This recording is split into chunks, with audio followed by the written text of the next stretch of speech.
হরে কৃষ্ণা, রাধে রাধে।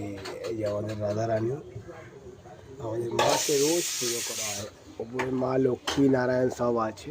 এই যে মা লক্ষ্মী, গণেশ, মা ভোলেনাথ, মা পার্বতী, এই এনাকে রেখেছি আমাদের মা লক্ষ্মীকে। এই রাধা কৃষ্ণ, হরে কৃষ্ণা, রাধে রাধে। আর এই হলাম আমি, পুজো করছি এখন। এই ধূপ ফুপ দেওয়া হলো এখানে। আর এই আমার রাধারানী।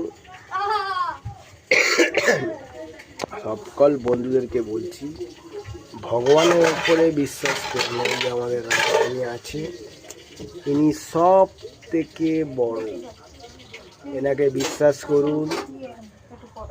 আর তার থেকে বড় কথা, আপনারা নিরামিষই খাবার খান, মাছ মাংস না খেয়ে ভগবানকে পুজো করুন ভালোভাবে। ভগবান দেখবে, সদয় আপনাদেরকে আশীর্বাদ করে একদম ভালোভাবে রাখবে। আর কাজকর্ম করুন খুব ভালোভাবে, আপনারা দেখবেন আপনাদের জীবনযাত্রা সব ভালো যাবে। রাধে রাধে।